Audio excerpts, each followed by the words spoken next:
السلام علیکم، میں میاں حضور کا صاحبزادہ اور خلیفہ حکیم شارق احمد طارق طارقی جہانگیری آج ایک بار پھر آپ کی خدمت میں حاضر ہوں اپنے رمضان کی اسپیشل ٹرانسمیشن ذکر یاد میں۔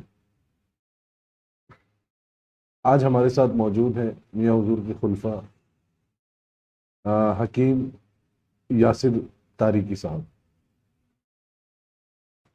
الحمدللہ میں آپ کا مشکور ہوں کہ آپ لاہور سے تشریف لائے اور ہماری اس ٹرانسمیشن کا حصہ بنے، اور جب بھی لاہور جاتا ہوں بہت محبت سے ملتے ہیں، بہت اہتمام کرتے ہیں، اور سلسلے کی اور دین کی ترویج و اشاعت میں جو ہے وہ ہر وقت پیش رہتے ہیں، اور الحمدللہ حکمت بھی کرتے ہیں، مریضوں کے علاج معالجے بھی کرتے ہیں، وہاں پر درس و تدریس کا بھی سلسلہ ہے ان کا۔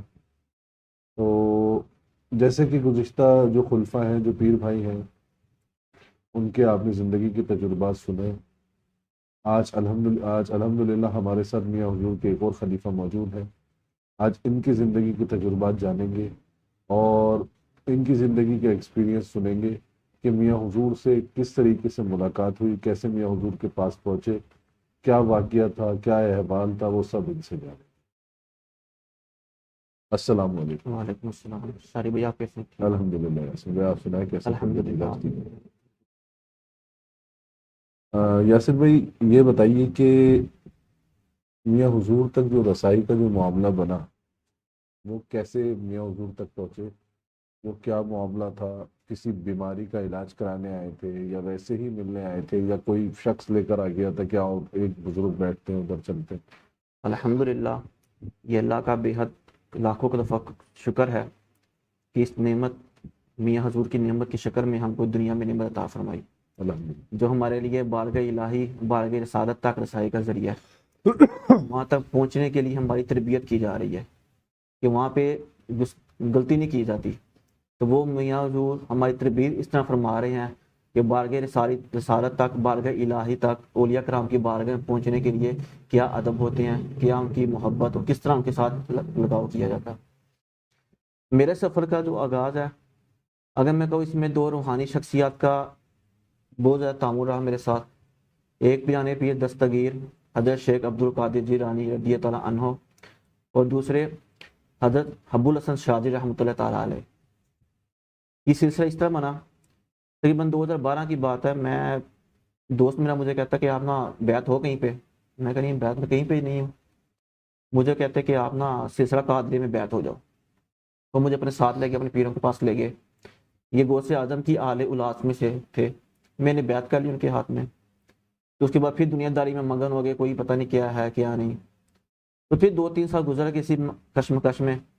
پھر دن آیا گیا، میں نے بیعت تو کی ہے، لیکن بیعت کا مطلب کیا ہے، تصوف، لاہ سلوک، یہ کیا چیزیں ہیں؟ میں ان کے ساتھ رابطے کی کوشش کی۔ وہ زیادہ تر ٹائم اپنا UK میں گزارتے تھے، ان سے رابطہ کرنا بہت مشکل ہو رہا تھا۔ میں نے ای میل کی، جہاں تک میرا کوشش بہت تک ہو سکی میں نے ان سے رابطہ کرنے کی کوشش کی، لیکن ان پہ رابطہ نہ ہو سکا۔ پھر میں نے سوچا کیوں نہ غوث اعظم کی بارگاہ میں عرض کی جائے کہ مجھے میرے جو تربیت کے لیے ہیں وہاں تک پہنچایا جائے۔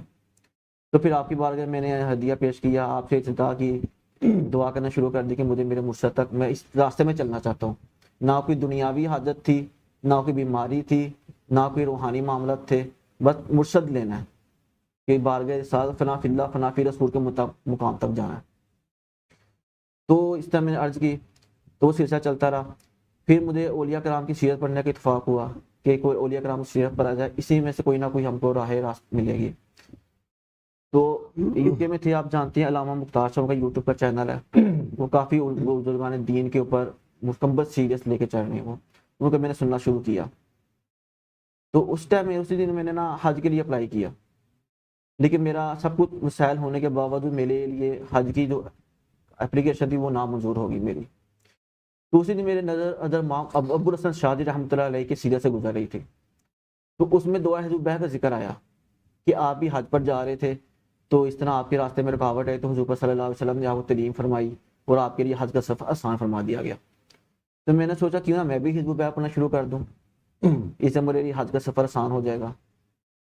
جب اس کی اجازت کی ہوئی کہ کیوں زیادہ ہے کہ پڑھنا چاہیے، اب میں نے ڈھونڈنا شروع کیا کہ اجازت کس سے لی جائے گی. پھر ڈھونڈتے ہوئے شارجہ کا پتہ لگا. پھر محسوس ہوا کہ کراچی میں کوئی ہے بزرگ. میں نے شروع کیا سرچنگ شروع کی تو یوٹیوب سے میاں حضور کی ویڈیو نکل آئی میرے سامنے. پھر میاں حضور کے خلافت سے میں رابطہ ہوا. انہوں نے مجھے اجازت دی آپ دعا حزب پڑھنا شروع کر دیں. تب میں دبئی میں سیٹل تھا تو میں نے دعا حزب پڑھنا شروع کر دی. 1 سال پورے اس کو گزرا. تو پھر میرا دوست ہے جنید, وہ یہاں بلدیہ ٹاؤن میں ہوتا ہے. ان سے میں ذکر کیا آپ کراچی میں رہتے ہو تو ان بزرگوں کو جانتے ہیں؟ وہ کہتے ہیں میں تو بہت اچھی طریقے سے جانتا ہوں ان کو. میرا بھائی مفتی کامران رفائی, ان کو خلافت بھی ہے ان سے. مفتی کامران رفائی صاحب. میرے لیے تو خوش قسمت کی بات ہوگی کہ اتنا نزدیک ہو, مجھے پتہ بھی نہیں. میں نے کہا مجھے ان سے ملاقات کروائیں آپ میری. کہتے آپ کراچی آؤ میں ملاقات کروا دوں گا ان سے. تو میں سیدھا دبئی سے آیا ہوتی, میں نے پھر حج کے لیے اپلیکیشن اپلائی کی تو ساتھ ہی میں کراچی آ گیا. اور مجھے لیا تو میاں جو کے بارے میں پیش کر دیا. اس سے پھر آگے میاں جو تربیت پھر اس طرح ہوئی کہ ملاقات کے لیے میں باہر بیٹھا, ٹوکن لیا, باہر بیٹھ گیا. تو کیفیت اس طرح کی تھی میری, کچھ سمجھ نہیں آ رہا. میں دنیا میں ہوں یا آسمانوں پہ کہوں, اپنے آپ سے باہر, اپنے آپ میں کیفیت اس طرح کی کہ سمجھ ہی کچھ نہیں آ رہا مجھے. اپنے ہوش آواز قائم ہی نہیں میرے. بس ایک ہی طرح میں کس طرح ان کے سامنے جاؤں. یوٹیوب کے ویڈیو سنی ہوئی تھی, سب کچھ تھا. ٹوکن نمبر آیا, اندر گیا تو بس آنسو جاری ہو گئے. روئی جا رہا, میاں میری طرف دیکھے ہوئے ہیں. کہتے حج پہ جا رہے ہو؟ میں دیکھ کے وہ پریشان ہو گیا کہ نہ میں نے ذکر کیا ہے, خود ہی میاں حضور بولے حج پہ جا رہے ہو؟ میں نے ہلکا سر ہلا دیا جی. کہتے ٹھیک ہے, اچھا بیت ہو نہیں آئے ہو, لاؤ ہاتھ دو. میری کیفیت ہو, مجھے نہ میں کچھ بولا گیا, میاں خود ہی بولی جا رہے ہیں. میں نے میاں کے ہاتھ میں ہاتھ پکڑایا. میں کہا میاں حضور ہاتھ نہیں دینا, سب کچھ دینا. کہتے ٹھیک ہے لاؤ. میاں حضور نے بیعت فرمایا تو کہتے ٹھیک ہے اب نا حج پہ جاؤ گے نا تو طواف کرو گے نا, یہ ورد کرنا اس کے دوران. نہ پوچھا کہ اپلیکیشن ہو گئی ہے منظور, کیا نہیں ہوا, بس کہہ دیا کہ جب طواف کرو گے تو یہ پڑھنا. مجھے ہو گیا کہ یہ تو مطلب مور لگ گئی مجھے. ساتھ ہی اب حج پہ جانا ہے, حج پہ جانا ہی جانا. میاں حضور نے کہا یہ وظائف شروع کر دو پڑھنا.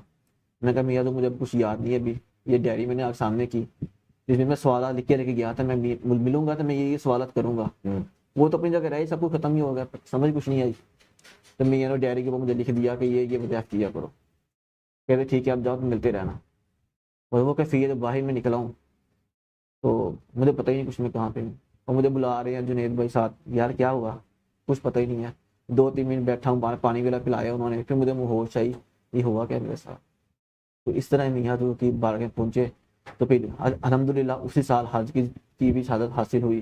جو حج میں پیش آئے واقعات وہ ایک زیادہ سیریس ہے, انشاءاللہ ٹائم ملا تو وہ بھی بیان کریں گے آپ سے. کوئی ایک آدھ واقعہ اگر بتانا چاہیں. اس میں موسم گرمیوں کا تھا, حج کا وہاں کرنا مشکل ہوتا ہے, تو سب کچھ وسائل تھے, ٹرانسپورٹ سب کچھ تھا. لیکن میاں حضور کی طرف صبح اٹھ کے ہم ٹرانسپورٹ میں بیٹھ کے جانے لگے ہیں تو حکم ہوا نہیں آپ نے پیدل سفر کرنا سارا حج کا. سارے وہ جو میرے ساتھ ٹیم تھی وہ کہتی ہے آپ آؤ, میں کہیں پیدل جاؤں گا. کہتے ہیں آپ کو راستوں کا پتہ ہے, میں کہیں راستے میں خود ہی ڈھونڈ لوں گا. تو اس طرح جتنا بھی سفر حج تھا اسے کوئی میری رہنمائی کرتا جا رہا ہے کہ اس راستے سے گزرنا ہے, ہوٹل سے لے کے آخری مناسک حج تک پیدل سفر رہا میرا.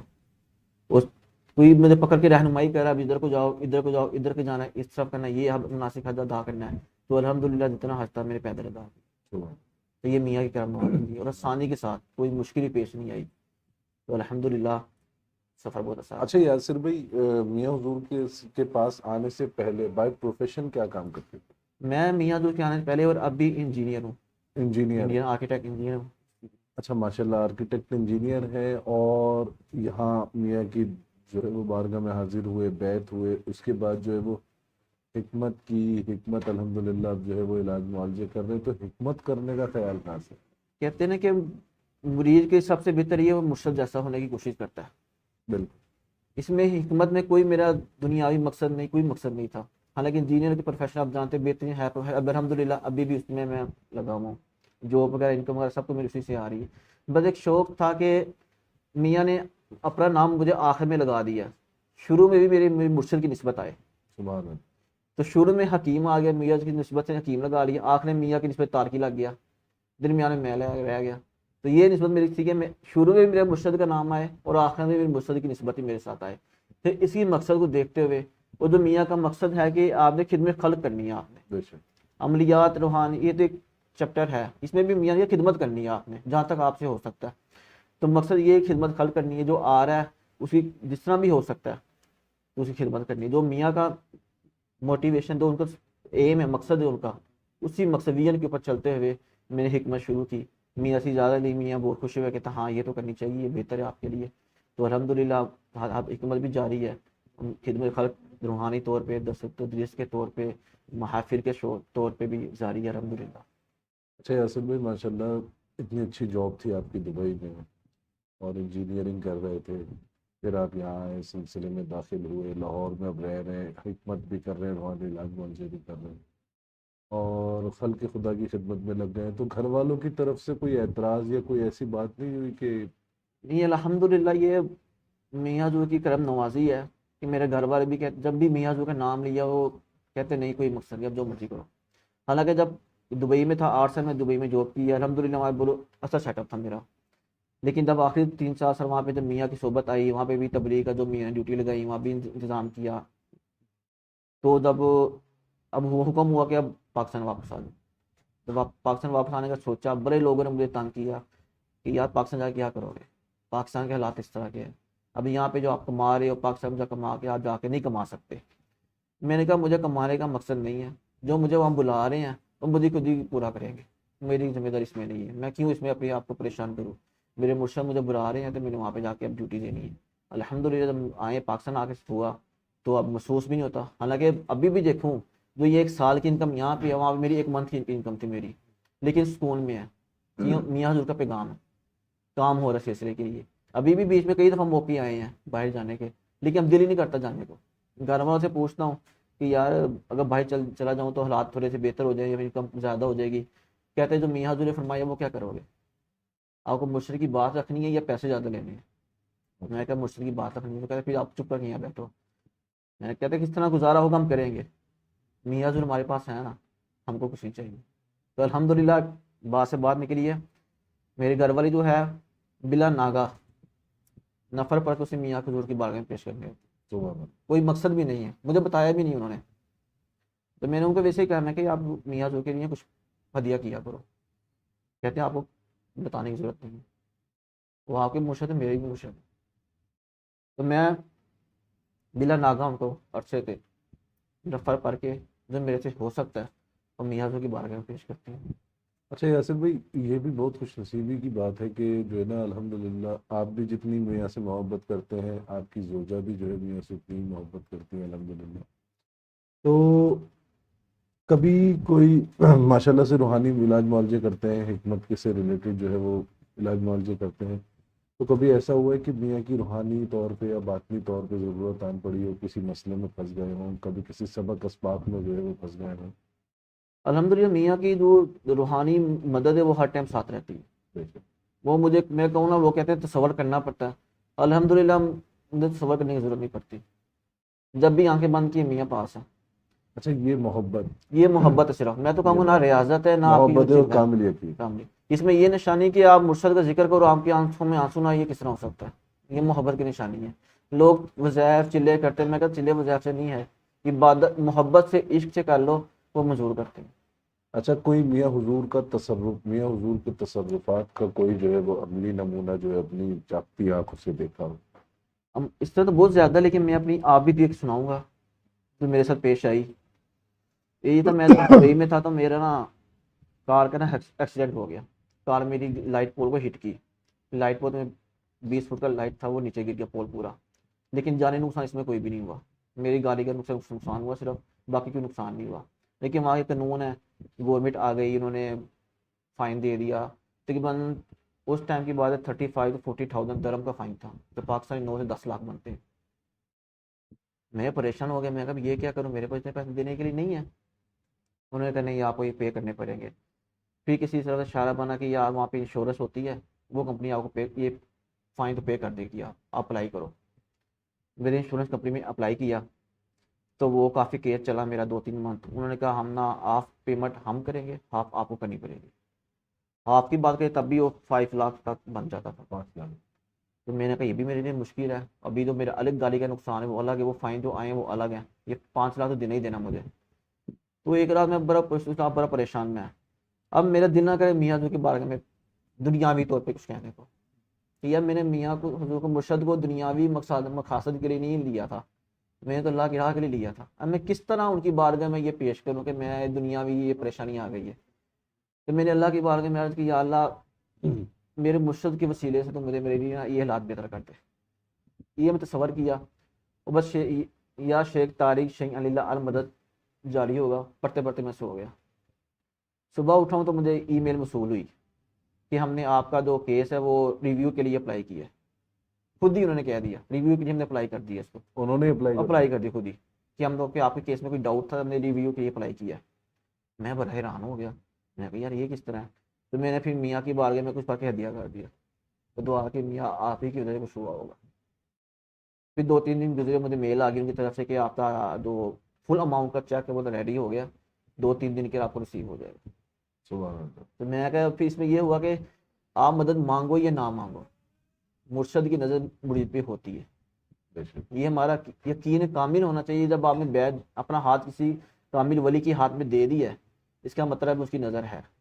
ہم پھر بھی اسی کشمکش میں رہتے ہیں, پتہ نہیں وہ دیکھ رہے ہوں گے نہیں دیکھ رہے ہوں گے, وہ کیا کر رہے ہوں گے, کیا ہوگا کیا نہیں, کچھ نہیں ہے. تو یہ میاں کے تصرفات ہیں کہ ان کی نظر اپنے ہر مرید کے اوپر ہے. بے شک بے شک. اچھا یاسر بھائی, میں یہ کہوں گا کہ یہ تصرفات نا ہر کسی پہ ظاہر بھی نہیں ہوتے. بالکل.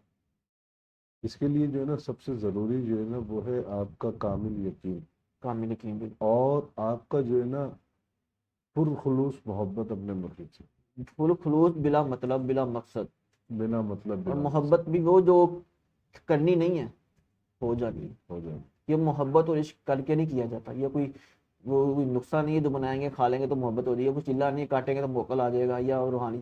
محبت اور عشق ایسا ہے کہ یہ ہو جاتا ہے, اور جب ہوتا ہے پھر نہیں پتہ لگتا ہوا کیوں ہے. کوئی پوچھے بھی نا آپ کے یہاں سے, کئی لوگ پوچھتے ہیں کہ محمد سے محبت کس طرح ہوتی ہے, میں کہ یہ نہیں پتا. یہ جب ہوتی ہے تو ہو جاتی ہے. اچھا یاسر بھائی, زیادہ تر یہ ہوتا ہے کہ لوگ جب بیعت ہوتے ہیں کسی بھی پیران عظام سے, کسی بھی اولیاء اللہ سے, تو 2 کیفیت ہوتی ہے. یا تو جو ہے وہ بے چینی بڑھ جاتی ہے, یا پھر جو ہے نا آرام آ جاتا ہے. تو آپ کے ساتھ کیا معاملہ رہا؟ میرے ساتھ ابھی تک بے چینی ہے. بے چینی اس کی ہے کہ مرشد کی نگاہ میں رہنا. ایسی کوئی ان کے سامنے نہیں, ان کے پیچھے بھی, گھر میں جا کے بھی, کسی بھی جگہ بیٹھا ہوں, کوئی ایسی غلطی نہ ہو جائے میرا مرشد دیکھ رہا ہے مجھے, کہ مرشد کے سامنے میں جاؤں, مرشد مجھے بول دے کہ یار یہ کیا کیا تھا. کیونکہ میاں حضور صاحب حال ہے, وہ جان لیتے ہیں وہ کیا ہو, مریض کے پہ کیا گزر رہی ہے کیا نہیں گزر رہی. تو جب اتنا یقین ہے مجھے کہ میرا مرشد کا صاحب حال ہے, تو پھر مجھے اپنی ہر ایک پہلو سوچ سمجھ کے گزارنا پڑتا ہے. ایسا کوئی میری سوچ میں بھی ایسا کچھ نہ آ جائے جس سے کچھ ایسا ہو. یہاں پہ بات کروں گا میں, الحمدللہ میاں کو ڈیلی کی پوسٹ بنانے کا مجھے موقع ملا, میاں نے ڈیوٹی لگائی. جو واحد رمضان کے پہلے پروگرام گزرے وہ بھی لکھائی, میں نے تحریر کی ہے. جو میاں حضور کی روحانی جو واحد کی کلاس چل رہی ہے وہ میرے تحریر کرنے کا موقع ملا. اور اب سچ مانے کبھی بے وضو نہیں کیا میں نے. بے وضو میاں کی تصویر دیکھنے کو بھی دل نہیں کرتا. اگر بے وضو کبھی ہو گیا نا تو میاں کی تصویر کی طرف منہ نہیں کروں گا, دل نہیں کرتا کرنا, کہ میں ناپاکی کی حالت میں اپنے مرشد کو کس طرح دیکھ رہا ہوں, یا جو مرشد نے میری ڈیوٹی لگائی ہے وہ ناپاکی کی حالت میں کس طرح کروں. تو الحمدللہ یہ میاں کا فیض ہے, ان کی محبت ہے کہ انہوں نے ہم جیسے نہ کچھ بھی نہ بندوں کو اپنے بارگاہ میں قبول کیا ہو. اچھا یاسر بھائی یہ بتائیں, حکمت جو کری تو حکمت میں میاں سے نسخے جات وغیرہ لیتے ہیں, کیا کرتے ہیں, حکمت کس طریقے سے کرتے ہیں؟ حکمت مطلب کرتے نہیں, میاں حضور کروا رہے. اس طرح کا کوئی بھی نقصہ کوئی بیماری آ گئی ہے تو میاں حضور کی ویڈیو اٹھا لینی میں نے, جو بھی ویڈیو اٹھائی ہے حکمت کے حوالے سے اسی میں مجھے نقصہ مل جاتا ہے. یہ نہیں ہے میں نے ویڈیو ڈاؤن لوڈ کی ہوئی ہیں اس میں دیکھوں فلاں نقصے فلاں جگہ پڑے ہوئے, نہیں, ویڈیو حکمت میں نے ادا کی ہوئی ہیں. اب میں کوئی بھی کلک اس پر کلک ہو گیا نا, اسی میں جو نقصہ میں نے لینا ہے اسی میں مجھے مل جائے گا. اچھا, وہ جو نقصہ ملے گا وہی بنا کے میں نے دے دینا ہے میاں کا نام لے کے. رینڈملی کوئی بھی ویڈیو میاں کی کھولیں گے چینل پہ جا کے اور وہ نسخہ مل نقصہ سامنے مجھے میرے آ جائے گا. وہی نسخہ بنایا, اٹھا کے مریض کو دے دیا, الحمدللہ مریض کو شفا مل گئی. اور میاں حضور سے میں نے پوچھا, میں نے کہا حکمت کے بارے میں مجھے اجازت, کہتے ہیں آپ بے فکر ہو, میں شفا, کہتے ہیں ہاں بے فکر, جیسے میاں کی عادت, اللہ خیر کرے گا, بہتر, کوئی مسئلہ نہیں. الحمدللہ یہ سفر جاری ہے الحمدللہ. بس اسی میں رہتے ہیں کہ ادب میں رہتے ہوئے, عشق میں رہتے ہوئے, دنیاوی مقاصد باہر برطل ہو کر میاں حضور کی خدمت میں رہیں, اور جو حکم کرے میری نسلوں تک کی میں دعا میں, جب بھی میاں حضور کی بارگاہ میں حاضر ہوا یہ کہ میاں حضور نسلوں میں مجھے آپ چاہیے. بالکل. اچھا یاسر بھائی یہ بتائیں کوئی ایک پیغام جو میاں سے منسلک ہو اور لوگوں کو, پیر بھائیوں کو جو ہے وہ بتانا چاہتے ہوں, یا آپ کو نصیحت کرنا چاہتے ہوں, یا اصلاح کرنا چاہتے ہوں. الحمدللہ میاں کی تربیت اس طرح کی کہ میاں کے جو احکامات ہیں وہی اصلاح ہیں. میری کوئی مجال نہیں, میں کسی اپنے, کیونکہ میں اپنے آپ کو یہ نہیں سمجھتا کہ میرا عشق میاں سب سے زیادہ ہے یا میاں کی کرم نوازی مجھ پہ زیادہ ہے. میں سمجھتا ہوں میری میاں کی میرے پہ کرم نوازی ہے, میرے لیے کافی ہے. زیادہ ہے یا کم ہے, میں کسی کے ساتھ اپنے آپ کو کمپیریزن نہیں کرتا اس کا, کیونکہ میرے سے بہت زیادہ چاہنے والے ہوں گے, بہت زیادہ محبت کرنے والے ہوں گے, عشق کرنے والے ہوں گے. میں کسی سے کمپیریزن نہیں کرنا اپنے آپ کو, نہ میں نے کسی سے مقابلہ کرنا ہے. میں نے اپنا آپ کو دیکھنا کہ میری اپنے مرشد کے ساتھ کیا محبت ہے. تو اس میں یہ ہے کہ آپ جو میاں حضور کے پیغامات ہیں اس میں رہیں. میاں حضور یہ کہتے ہیں کہ سب جتنے بھی اولادیں ہیں میرے لیے برابر ہے. تو ہم سب کو, اگر میاں حضور ہمارے فرما رہے کہ ہم سب برابر ہیں, تو ہم سب کو اپنی اپنی جگہ پہ رہتے ہوئے ایک ہو کر میاں کے لیے, سلسلے کے لیے, اسلام کے لیے, تبلیغ کے لیے کام کرنا چاہیے. اب اس میں یہ ہے کہ کوئی ہیرا زیادہ چمکدار ہے, کوئی ہیرا زیادہ قیمتی ہے, لیکن ہیرا ہیرا ہے, اس میں ہم مقابلہ نہیں کر سکتے کسی سے. یہ ایسا باغ ہے, میاں حضور نے ایسا باغ لگایا ہوا ہے, آپ 100 پودے اٹھا کے دیکھیں گے نا, 100 کی خوشبو الگ ہے, 100 کی رنگت الگ ہے, 100 کی تصویر الگ ہے, سب کچھ کے الگ الگ ہے, اور 100 کے 100 ہر الگ مرض کی الگ مقصد ہے. میں کہتا ہوں میاں حضور کے کسی نے رنگ دیکھنے ہیں, اپنے خلافہ میں اپنے ان کے مریدوں میں دیکھ لیں. تو جب اتنے رنگ ہیں, ہم کیوں اس بحث میں یا اس فائٹ میں پڑ گئے ہیں کہ ہم ایک دوسرے کو اپنے آپ کو کمپیریزن کرنا شروع کر دیں, مقابلہ کریں, جب ہم ایک دوسرے کے ساتھ رنگ ایک ہے ہی نہیں ہمارا, تو پھر ہم کیوں مقابلہ کر رہے ہیں. ہم یہ کریں, یار یہ رنگ یہ والا ہے, آپ اپنی مرضی کا کام کر رہے ہو نا, آپ کرو. میرا رنگ یہ ہے, میں اس لائن میں کام کر رہا ہوں, مجھے کرنا ہے. مقصد بھی سے یہ ہونا چاہیے, بنیاد فاؤنڈیشن یہ ہونی چاہیے کہ کام کرنا ہے میاں کے لیے کرنا ہے, سلسلے کے لیے کرنا ہے, اس اللہ کے لیے کرنا ہے, اللہ کے راہ کے لیے کرنا ہے, دین اسلام کی تبلیغ و ارشاد کے لیے ہم نے کرنا ہے. جب یہ مقاصد آ جائیں گے ہمارے دماغ میں, تو پھر ہم کو یہ نہیں ہوگا کہ کون زیادہ کر رہا ہے, کون کم کر رہا ہے, کون کیا کر رہا ہے, کون کس رنگ میں کر رہا ہے. ہاں جب میاں حضور کی طرف سے کوئی بیان آئے پھر یہ اس نے غلط کیا ہے, یہ اس نے یہ غلط بول دیا ہے, تو پھر ہم کو اعتراض کرنا چاہیے. جب میاں حضور کی بارگاہ سے کوئی ایسا پیغام نہیں ہم کو آ رہا کہ یار یہ اس طرح, یہ اس طرح, میاں کہتے ہیں کوئی نہیں, سب برابر ہے, تو پھر ہم کو چاہیے کہ ہم اپنی اپنی جگہ پہ رہتے ہوئے اپنا حصہ ڈالتے جائیں.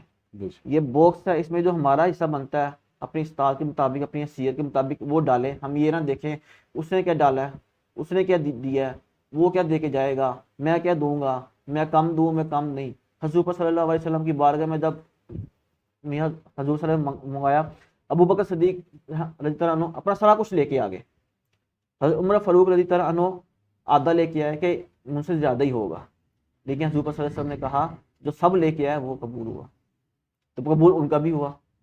تو بات یہ ایسی ہے کہ یہ اپنا اپنا حصہ ڈالیں, اپنے حصے کا کام کریں, کسی پہ نظر رکھنے کی ضرورت نہیں ہے. بس یہ مقصد کہ میں نے جو کرنا ہے اپنے سلسلے کے لیے کرنا ہے. میری کوئی غلطی ہوگی اس میں تو میرے سلسلے کی بدنامی ہوگی, میرے مرشد کا نام آئے گا بیچ میں. ہم یہ جب یہ سوچ لیں کہ میرے مرشد کا نام آئے گا, پھر ہم کو لینا چاہیے. اگر کوئی غلطی کرتا بھی ہے تو ہم کو خود نہیں کو جج بن جانا چاہیے. جب ہمارے مرشد بیٹھے ہوئے ہیں الحمدللہ, وہ حیات ان کے سایہ ہم پہ تادیر قائم رہے, تو وہ جب وہ ان کی بارگاہ میں پیش کریں کہ یہ سب کچھ ہو رہا ہے, اگر وہ کہیں گے تو پھر ہم لیں, نہیں اپنے طور پہ ہم جج نہ بن جائے کسی کا. ماشاءاللہ یاسر بھائی بہت اچھا پیغام دیا ہے. اچھا یاسر بھائی ایک آخری سوال, کیونکہ وقت کم ہے تو اس وجہ سے جو ہے وہ آخری سوال آپ سے لے رہا ہوں کہ کبھی ایسا فیل ہوا ہے کہ آپ جو ہے وہ شہر سے دور ہیں, میاں حضور کے شہر میں نہیں ہیں, کراچی میں نہیں ہیں, دور ایک جو ہے وہ صوبہ ہی تبدیل ہے, بالکل لاہور میں بیٹھے ہوئے ہیں, تو میاں حضور سے تربیت لینے میں کچھ مشکلات ہوتی ہیں یا آسانی سے جو ہے وہ یہ معاملہ بن جاتا ہے؟ الحمدللہ. پہلی بات یہ جو سفر ہے روحانیت کا, راہ سلوک کا, یہ تو باطنی سفر ہے. ظاہری طور پہ اسباب پیدا کرنے چاہیے, آپ کا مرشد حیات ہو اس کو ملاقات کی کوشش کرنی چاہیے, لیکن اس کا جو فائدہ ہے وہ روحانیت باطنی طور پہ ہوتا ہے. آپ کو باطنی تعلقات قائم ہونے چاہیے. میں تو کہا جس کے باطنی تعلقات اپنے مرشد سے قائم ہو گئے ہیں اس کے لیے سفر آسان ہو گیا. کیونکہ اگر ہم آج تو ٹھیک ہے ہمارے لیے ایزی ہے, میں نے ملاقات کرنی ہے, میں آپ کی بارگاہ میں عرض کرتا ہوں, آپ میرے لیے ملاقات کا سلسلہ بنا دیتے ہیں. میں اپنے گھر سے نکلتا ہوں, میں آپ کو فون کیا شارق بھائی ملاقات کرنی ہے, آپ کہتے ہیں ٹھیک ہے میں ملاقات ہو جائے گی, آپ آ جاؤ. یہ نکلتے پہلے بندوبست ہو گیا. اگر ہم اپنے بزرگان دین اولیاء کرام کی زندگی اٹھا کے دیکھیں, وہ اپنے گھر سے نکلتے کون سا فون کرتے تھے کسی کو؟ گھر سے نکلتے تھے نہ آگے کا پتا نہ پیچھے کا پتا, نہ ان کا اپنا کسی کو پتا ہے کہ سفر راستے میں ان کا وصال ہو جائے, منزل میں پہنچے مرشد نہ ملے آگے سے, پیچھے بچوں کا کیا حال ہو گیا. تب کوئی موبائل نہیں تھا, تب بھی مصیبتیں پریشانیاں آتی تھیں, منزلیں پہنچ کے ملاقات نہیں ہوئی. تو ان کو فیض زیادہ جاری ہوا یا آج کے دور میں فیض زیادہ جاری ہو رہا ہے؟ وہ زیادہ فیض یافتہ ہوئے. کیوں؟ اسی بیس کے اوپر. آج ہمارے لیے موبائل ہے, کامل یقین تھا, آج موبائل ہے, سب کچھ ہے, تو آج کے زمانے کے حساب سے بھی چلو انسان رابطہ کر لیتا ہے. لیکن اگر کوئی اجمائش آ گئی ہے اس میں صبر کر لینا چاہیے کہ اجمائش کے بعد ہی ملتا ہے. کیونکہ میرے ساتھ ملاقات میں ابھی اگر کوئی پہلی بات ہے آپ میرے تعاون کرتے ہیں, سیدھی بات ہے, میں یہ منہ پہ یہ تعریف نہیں کروں گا, آپ ملاقات میں تعاون کرتے ہیں میرے لیے کہ آپ ملاقات کریے, آپ میاں سے آسانی سے آپ ملاقات کروا دیتے ہیں. لیکن پھر بھی کہیں نہ کہیں اجمائش آ جاتی ہے, نہ آپ کے چاہتے ہوئے آتی ہے, نہ میاں کی طرف سے مجھے اجمائش آ جاتی ہے. اس میں صبر کیا جاتا ہے, اجمائش میں صبر کیا, اور جب ملاقات ہوئی تو جس نے وہ صبر کیا تھا اس سے میں کہا 100% مجھے مل گیا, ریٹرن ملا, تو وہ واقعی ملا, مجھے اس صبر کا پھل مل گیا مجھے. تو ناظرین الحمدللہ جیسے کہ آپ نے دیکھا اور سنا حکیم یاسر تاریکی بھائی کو, جو کہ لاہور سے جو ہے وہ تشریف لائے ہوئے ہیں, اور میاں سے ان کی محبت کا کیا عالم ہے یہ آپ نے ان کی زبان سے ہی سنا. اور میں ابھی ہو سکتا ہے یہ بات کیمرے میں نہیں نظر آ رہی ہو, لیکن جتنی گفتگو انہوں نے کی ان کی آنکھیں جو ہے وہ نم تھی, اور میں یہ نوٹس کر رہا تھا کہ ایسا نہ ہو کہ کہیں جو ہے وہ یاسر بھائی کے جو ہے وہ اشک جو ہے وہ جاری ہو جائے. تو میری یہ دعا ہے کہ ہر پیر بھائی جو ہے وہ ایک دوسرے پیر بھائی سے, اپنے مرشد سے اسی طریقے کی کامل محبت اور پرخلوص محبت جو ہے نا وہ رکھے اپنے دل میں. تو اللہ تعالیٰ یاسر بھائی کی کاوشوں کو قبول فرمائے اور ان کی ہر حاجت کو قبول فرمائے. انشاءاللہ اللہ نے زندگی دی تو رمضان المبارک کے بعد ایک دفعہ پھر ان کے ساتھ ایک سیشن کریں گے ذکر یار کا. جب تک کے لیے مجھے اجازت دیں. انشاءاللہ کل ایک نئے مہمان ایک نئے تجربے کے ساتھ آپ کی خدمت میں حاضر ہوں گے. اپنی دعاؤں میں مجھے یاد رکھیں. جزاک اللہ خیر. السلام علیکم ورحمۃ اللہ.